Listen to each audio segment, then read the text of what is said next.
Hi hello friends எல்லாருக்கும் வணக்கம். So market இன்னைக்கு ஒரு நியூட்ரல் ஓப்பனிங்காக இருந்திருந்தாலும் மார்னிங்லேருந்து கிட்டத்தட்ட ஒரு 450 பாயிண்ட் வரைக்குமே கீழே இறங்குனாங்க. அகைன் வந்துட்டு இப்போ ஒரு நல்ல சப்போர்ட் எடுத்து ஒரு ரெக்கவரி அப்படிங்கிறத ரீசெண்ட் டைமில் கொஞ்சம் கொடுத்துட்டு இருக்காங்க. ஸோ நம்ம எக்ஸ்பெக்ட் பண்ணது தான் மார்க்கெட்டில் வந்து நடந்துட்டு இருக்கு. ஸோ இன்னும் பெரிய அளவுக்கு பேனிக் ஆகிற சுச்சுவேஷன் அப்படிங்கிறதும் இல்லை. ஸோ இன்னைக்கு மாறாக வந்துட்டு ஐடியில் ஒரு சின்ன அடி விழுந்திருக்கு. கிட்டத்தட்ட ஒரு 1.14% கீழே விழுந்திருக்கு. ஸோ டெஃபினட்டாக வந்துட்டு ப்ராஃபிட் புக்கிங் தான் நடந்திருக்கு. ஏன்னா ரீசெண்ட் டைமில் ஐடி ஒரு நல்ல ஒரு பூஸ்டப் கொடுத்தாங்க. ஸோ இது வந்து நம்ம பயப்பட வேண்டிய சுச்சுவேஷன் இல்லை அப்படிங்கிற மாதிரி தான் கிளியராக தெரியுது. ஸோ நேற்று வந்துட்டு மார்க்கெட் இறங்கினதுக்கு முக்கியமான காரணம், இப்போ இறங்கிட்டு இருக்க முக்கியமான காரணம் வந்துட்டு எஃப்ஐஐயோட ஒரு ஃபோர்ஸ் செல்லிங் தான் வந்துட்டு முழுக்க காரணம். பாருங்கள், நேற்று மட்டுமே கிட்டத்தட்ட ஒரு 10,000 கோடிக்கு வந்துட்டு செல் அப்படிங்கிறத நடத்தியிருக்காங்க. ஸோ டெஃபினட்டாக இந்த ஒரு ரீசன்னால தான் வந்துட்டு நல்ல ஒரு இறக்கம் அப்படிங்கிறத கொடுத்துருக்காங்க. ஸோ கண்டிப்பாக இந்த ஒரு டிப் அப்படிங்கிறது ஒரு ஆப்பர்ச்சுனிட்டி. ஆல்ரெடி நம்ம மெம்பர்ஷிப் வீடியோவில் சில ஸ்டாக்ஸை டிஸ்கிரைப் பண்ணியிருக்கோம். அந்த ஸ்டாக்ஸ் எல்லாம் வந்துட்டு இப்போ இன்னும் இந்த சுச்சுவேஷனில் நல்ல ஒரு வேல்யூக்கு கிடைக்குது. ஸோ டெஃபினட்டாக மெம்பர்ஸ் யாராவது வீடியோ பார்க்குறீங்க அப்படின்னா டெஃபினட்டாக அந்த வீடியோவில் போயிட்டு நம்ம எந்த ஸ்டாக்லாம் டிஸ்கஸ் பண்ணியிருக்கோம், இதெல்லாம் இப்போ ரொம்ப கம்மியான நிலையை கிடச்சிருக்கு அப்படின்னு பார்த்துட்டு அக்யூமுலேட் பண்ண ஸ்டார்ட் பண்ணுங்கள். ஏன்னா நம்ம டிஸ்கிரைப் பண்ணிக்க எல்லாமே வந்துட்டு ரொம்ப ஃபண்டமெண்டலி பெஸ்ட்டான ஸ்டாக்ஸ். ஓகேங்களா? இப்போ நான் சொல்ல போகிற இந்த 9 ஸ்டாக்லேயுமே வந்துட்டு ஒருவேளை நான் சொன்னதுக்காக நீங்கள் பை பண்ணி வச்சிருந்தீங்க அப்படின்னா உங்களோட ப்ராஃபிட்டை வந்துட்டு நீங்கள் கன்சிடர் பண்ணலாம். உங்களோட கேபிட்டல் மட்டும் வச்சுட்டு உங்களோட ப்ராஃபிட்டை வெளியே எடுத்துட்டு அது மூலமாக வந்துட்டு இந்த டிப்பை யூஸ் பண்ணி நல்ல ஒரு ஸ்டாக்ல அந்த இன்வெஸ்ட்மெண்ட் பண்ணுறதுக்கு இது ஒரு நல்ல சான்ஸாக இருக்கும். ஆக்சுவலாக ஐஆர்எஃப்சியில் வந்துட்டு நீங்கள் எக்ஸிட் கன்சிடர் பண்ணலாம். ஆல்மோஸ்ட் ஒரு 45% ப்ராஃபிட்டில் இப்போ இருப்பீங்க நம்ம சொன்னப்போ நீங்கள் பை பண்ணியிருந்தா. அதே போல் இன்ஜினியர்ஸ் இந்தியாலேயும் வந்துட்டு ஆல்மோஸ்ட் ஒரு 30% 32% ப்ராஃபிட்டில் இருந்திருப்பீங்க. அதே போல் ஹட்கோ வந்துட்டு கிட்டத்தட்ட 34% ப்ராஃபிட் கொடுத்துருக்காங்க. அதே சமயத்தில் ஜொமேட்டோலேருந்து 23%, ஆர்இசிலேருந்து கிட்டத்தட்ட 18%, மதர்சன் சுமியிலிருந்து கிட்டத்தட்ட 19%, பிஎன்சி இன்ஃப்ராலேருந்து கிட்டத்தட்ட உங்களுக்கு ஒரு 19%, ஏர்கான் இன்டர்நேஷனல்லேருந்து கிட்டத்தட்ட உங்களுக்கு ஒரு 16%, அதாவது எபோவ் 15% இருக்கிற ஸ்டாக்ல வந்துட்டு நீங்கள் ப்ராஃபிட் கன்சிடர் பண்ணி வெளியே வந்துக்கோங்க. இந்த ப்ராஃபிட்டை யூஸ் பண்ணி நம்ம இன்னும் ஒரு டிப்பாக இருக்க கம்பெனியில் நம்ம இன்வெஸ்ட் பண்ணி கண்டிப்பாக டெஃபினட்டாக நம்ம ஒரு நல்ல ஒரு பொசிஷனுக்கு போக வாய்ப்பு அப்படிங்கிறது அதிகமாக இருக்குது. ஸோ அந்த டிப் இருக்க கம்பெனி என்ன அப்படின்னு பார்த்தீங்கன்னா அதுவும் ஆல்ரெடி நம்ம டிஸ்கஸ் பண்ண கம்பெனி தான். இப்போ நீங்கள் பார்த்தாலே உங்களுக்கு தெரிஞ்சிருக்கும்னு நினைக்கிறேன். ப்ராஜ் இண்டஸ்ட்ரீஸ் வந்துட்டு ஓரளவுக்கு இன்றைக்கி நல்லாவே கீழே இறக்கம் கொடுத்துருக்காங்க. கிட்டத்தட்ட நான் பார்க்கும்போது 508, 7 அந்த மாதிரி சுச்சுவேஷன் இருந்தாங்க. இப்போ மறுபடியும் வந்துட்டு 520 வரைக்கும் வந்திருக்காங்க. இவங்களோட பழைய ஹையான 650 ரீச் ஆக வாய்ப்புகள் அப்படிங்கிறது ப்ராஜ் இண்டஸ்ட்ரீஸ் பொறுத்தளவுக்கு ரொம்ப அதிகமாக இருக்குது. ஸோ உங்களோட இன்வெஸ்ட்மெண்ட்டை வந்துட்டு நீங்கள் ப்ராஜ் இண்டஸ்ட்ரியில் போட்டிருந்தீங்க அப்படின்னா அந்த ப்ராஃபிட் வச்சு நீங்கள் மேக்ஸிமம் ஆவரேஜ் பண்ண ட்ரை பண்ணலாம். நல்ல ஒரு அப்கமிங்கில் நல்ல ஒரு மூவ்மெண்ட் கொடுக்க போகிற கம்பெனி அப்படின்னு சொல்லலாம். ஸோ ப்ராஜ் இண்டஸ்ட்ரீஸ் வந்துட்டு எல்லோரும் மைண்டில் வச்சுக்கோங்க. அதே போல் நம்ம கிளஸ்டர் பற்றி சொல்லியிருக்கோம். அது வந்து சணல் பை தயாரிக்கும் நிறுவனம். இதுக்கு முக்கியமான காரணம் வாங்கினதுக்கு என்ன அப்படின்னு பார்த்தீங்கன்னா இவங்க அந்த சர்க்கரை ஏற்றுமதி அதே போல் உணவு தானியங்கள் ஏற்றுமதிக்கெலாம் வந்துட்டு சணல் பைகளை தான் யூஸ் பண்ணணும் அப்படின்னு கவர்மெண்ட் ரூல் போட்டாங்க. அது மூலமாக தான் நம்ம டிஸ்கஸ் பண்ணப்பவே சொன்னோம் இப்போதைக்கு ஸ்டாக் ரொம்ப ஹையில் இருக்காங்க, ஓரளவுக்கு கீழே போனதுக்கப்புறமா வாங்குங்க அப்படின்னு சொல்லியிருந்தோம். ஆனால் நம்ம டிஸ்கஸ் பண்ணும்போது ஸ்டாக் வந்துட்டு 939 இருந்தாங்க, இப்போ வந்து 913 இருக்குது. ஸோ நல்ல ஒரு வாய்ப்பாக தான் நான் பார்க்குறேன். இந்த ஸ்டாக் வந்து கிட்டத்தட்ட 850 860 வரைக்குமே போனாங்க, இப்போ வந்து 913 இருக்காங்க. ஸோ நீங்கள் இந்த மாதிரி ஸ்டாக்கில் கூட நீங்கள் இன்வெஸ்ட் பண்ணலாம் ஃபியூச்சரை கன்சிடர் பண்ணி. ஸோ இப்போ வந்துட்டு உங்களுக்கு ப்ராஃபிட் கம்மியாக இருந்தாலும் ஃபியூச்சரில் நல்ல ஒரு இம்ப்ரூவ்மெண்ட் கொடுக்க வாய்ப்புகள் அப்படிங்கிறது அதிகமாக இருக்குது. ஸோ இந்த மாதிரி ஸ்டாக்கில் நீங்கள் இன்வெஸ்ட் பண்ணுங்கள். அதே போல் வந்துட்டு ஐடிசி எடுத்துக்கிட்டிங்க அப்படின்னா கிட்டத்தட்ட 463 இருக்காங்க. அது மட்டும் இல்லாமல் ரீசெண்ட் டைமில் வந்துட்டு இன்னொரு 2 or 3 மந்த்ஸில் டிவிடெண்ட் வந்து அவுட் பண்ண போகிறாங்க. ஸோ டிவிடெண்ட் நியூஸ்லாம் வந்துச்சுன்னா நல்ல ஒரு இம்ப்ரூவ்மெண்ட் கொடுப்பாங்க. ஸோ அதுக்கு முன்னாடியே இதிலெல்லாம் வந்துட்டு நீங்கள் ஸ்டேக் வந்துட்டு வாங்கி வச்சுக்கிறது ரொம்ப நல்லது அப்படிங்கிறத நம்மளோட ஒப்பீனியன். ஸோ டெஃபினட்டாக இந்த மாதிரி கம்பெனியில் நீங்கள் இன்வெஸ்ட் அப்படிங்கிறத அதிகமாக பண்ணி வைங்க. அடுத்ததாக பார்க்கும்போது SR shipping. So SR shipping வந்துட்டு இப்போதைக்கு நம்ம வாங்கின ரேஞ்சுக்கு வந்துட்டாங்க. ஆல்மோஸ்ட் வந்துட்டு இது எல்லாமே ஒரு எஃப்ஐஎஸ் ஃபோர்ஸ்ஃபுல் செல்லிங்கில் தான் இது நடந்திருக்கு.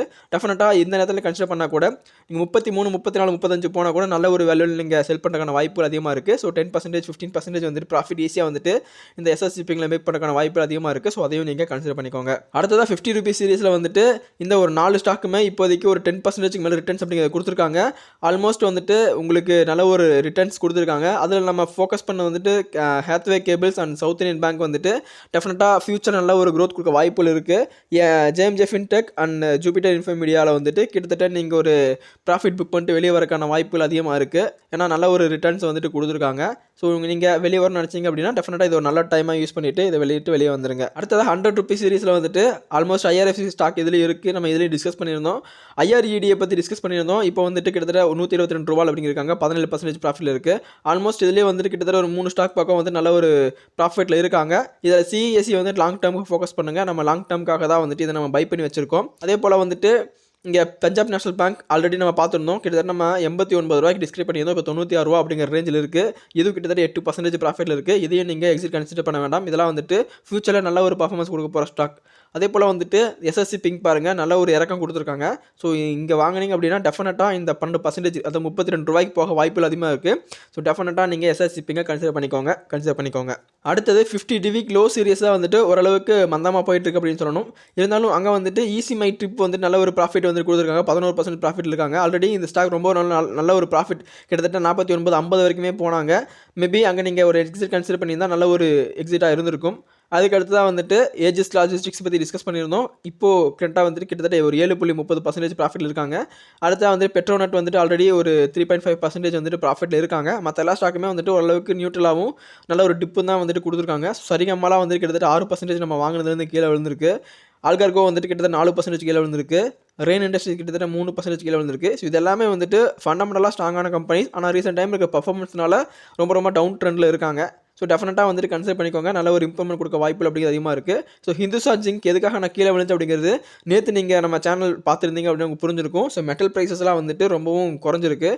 அதனால தான் இந்த இறக்கம் அப்படிங்கிறது இந்த ஸ்டாக்கில் ஏற்பட்டிருக்கு. இதெல்லாம் வந்து நல்ல ஒரு வாய்ப்பு.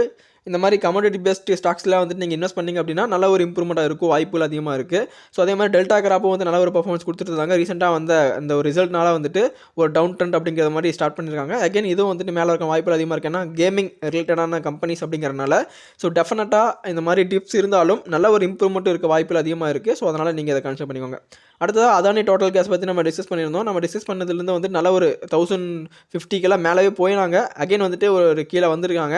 ஸோ வெயிட் பண்ணிவிட்டு இங்கேயே வந்துட்டு ஒரு 10% 15% இருந்தால் நீங்கள் எக்ஸிட் கன்சிடர் பண்ண ட்ரை பண்ணுங்கள். மேபி அதானி டோட்டல் கேஸ் நான் வெளியே வந்துருக்கணும் நம்ம. ஏன்னா கிட்டத்தட்ட 1050 போனாங்கன்னு நினைக்கிறேன். அப்போ நம்ம எக்ஸிட் பண்ணியிருந்தோம் அப்படின்னா ஓரளவுக்கு டீசெண்டான ரிட்டர்னோட வெளியே வந்திருக்கலாம். ஸோ நம்ம அதை இப்போது கவனிக்காமல் விட்டுட்டோம். அடுத்ததாக ஃபார்மசி ஸ்டாக்கை பற்றி நம்ம நிறைய டிஸ்கஸ் பண்ணியிருந்தோம். ஃபார்மசி ஸ்டாக் பொறுத்தளவுக்கும் உங்களுக்கு நாட்கோ ஃபார்மாவை நம்ம டிஸ்கஸ் பண்ண நாட்கோ ஃபார்மா தவிர மிச்ச எல்லா கம்பெனிஸுமே வந்துட்டு மேக்ஸிமம் 10% மேலே ப்ராஃபிட் அப்படிங்கிறத கொடுத்துருக்காங்க. நல்ல ஒரு ப்ராஃபிட். ஸோ இதில் வந்துட்டு நீங்கள் ஃபோக்கஸ் பண்ண வேண்டியது மார்ஷன் ஃபார்மா வந்துட்டு எக்ஸிட் ஆகாதீங்க. டைட்டன் பயோடெக்கில் மேபி எக்ஸிட் கன்சிடர் பண்ணிக்கோங்க. ஜிவிஎஸ்லேயே வந்துட்டு நீங்கள் எக்ஸிட் கன்சிடர் பண்ணிக்கோங்க. டென்னிஸ்லேயே வந்துட்டு எக்ஸிட் கன்சிடர் பண்ணிக்கோங்க. அதே போல் வந்துட்டு லின்கானில் வேணாம், நல்ல ஒரு கம்பெனி, இன்னும் நல்ல மேலே போக வாய்ப்பு அதிகமாக இருக்குது. ஜைடஸும் வந்துட்டு நீங்கள் கன்சிடர் பண்ண வேண்டாம், இப்போதைக்கு ஹோல்ட் பண்ணுங்கள். அதே போல் வந்துட்டு லார்னஸ் ஹேப்பு வந்துட்டு கண்டிப்பாக நீங்கள் ஹோல்ட் பண்ணுங்கள், எந்த பிரச்சனையும் இல்லை. ஸோ நம்ம சொன்ன இந்த சில கம்பெனிஸ் மட்டும் நீங்கள் எக்ஸிட் ஆகி கன்சிடர் பண்ணிக்கோங்க. மிச்ச எல்லா கம்பெனி வந்து நல்ல ஒரு மூவ்மெண்ட்லாம் இருக்குது. மெம்பர்ஷிப்பில் வந்துட்டு நம்ம தனியாக மெம்பர்ஷிப்காக நீங்கள் வீடியோ பார்த்தீங்கன்னா உங்களுக்கு புரிஞ்சுக்கணும்னு நினைக்கிறேன். ஆல்ரெடி நிறையா ஸ்டாக்கை பற்றி நம்ம அதில் டிஸ்கிரைப் பண்ணியிருக்கோம். டெஃபினட்டாக அந்த ஸ்டாக்கில் வந்துட்டு ஏதாச்சும் ஆப்பர்ச்சுனிட்டி இருக்குன்னு தோணுச்சுன்னா டெஃபினட்டாக அதில் நீங்கள் இன்வெஸ்ட்மெண்ட் பண்ணிக்கோங்க. இதான் வந்துட்டு ஃபுல்லாக இது வரைக்கும் நம்ம இந்த 3-4 மாதம் இந்த யூடியூப் ஜேர்னியில் வந்து டிஸ்கஸ் பண்ண எல்லா ஸ்டாக்கையை பற்றி ரொம்பவும் கிளியராக உங்களுக்கு சொல்லிட்டேன். ஸோ ஃபண்டமெண்டலாக பார்க்கும்போது நம்ம சொன்ன எல்லா கம்பெனியுமே நல்ல ஒரு கம்பெனிஸ். என்னோட பர்சனல் ஒப்பீனியன் வந்துட்டு Switzerland energy and ITC, IDFC first bank, Federal இதில் வந்துட்டு முக்கியமாக இன்வெஸ்ட் அப்படிங்கிறத பண்ணி வச்சுக்கோங்க. செகண்ட் ப்ரியாரிட்டியாக வந்துட்டு ப்ராஜெக்ட் பேசிஸ் கொடுங்க. மற்றெல்லாம் வந்து தேர்ட் ப்ரியாரிட்டி தான். நீங்கள் இதில் இன்வெஸ்ட் பண்ணுறது உங்கள் விருப்பம். ஆனால் நான் சொன்ன இந்த 3 ப்ரியாரிட்டிலே வந்துட்டு டெஃபினட்டாக நீங்கள் கன்சிடர் பண்ண ட்ரை பண்ணுங்கள். டெஃபினட்டாக நல்ல ஒரு ப்ராஃபிட் வந்துட்டு அப்கமிங்கில் வர வாய்ப்புகள் அதிகமாக இருக்குது. ஸோ இதுதான் வந்துட்டு இன்றைக்கி இந்த ஒரு சடன் ஃபால் பார்த்தோன்னே உங்களுக்கு சொல்லணும்னு தோணுச்சு. எல்லா பேருமே வந்து ரொம்ப பேனிக்காக இருப்பீங்கன்னு தெரியும். ஏன்னா நம்ம டிஸ்கஸ் பண்ண ஸ்டாக் எல்லாமே வந்துட்டு இன்றைக்கி ஒரு மாதிரி ஆட்டங்கண்டு போச்சு அப்படின்னு தான் சொல்லணும். ஸோ அதனால் இந்த பயத்தில் எதுவும் தப்பு பண்ணிடக்கூடாது அப்படிங்கிறக்காக தான் வந்துட்டு உங்களுக்கு நான் இவ்வளோ நேரம் கிளியராக பேசிகிட்டு இருக்கேன். இந்த வீடியோ மூலமாக உங்களோட போர்ட்ஃபோலியோ மேனேஜ் பண்ணுறதுக்கு ஏதாச்சும் ஒரு யூஸ்ஃபுல் இன்ஃபர்மேஷன் உங்களுக்கு கிடைச்சிக்கும் நம்புறேன். இந்த வீடியோ உங்களுக்கு பிடிச்சதை மறக்காம லைக் பண்ணிக்கோங்க. இந்த வீடியோ பற்றின கருத்துக்களை மறக்காம கமெண்ட்டில் சொல்லுங்கள். மீண்டும் இன்ட்ரெஸ்டிங்கான வீடியோ மீட் பண்ணலாம். தேங்க்ஸ் ஃபார் வாட்சிங் ஃப்ரெண்ட்ஸ்.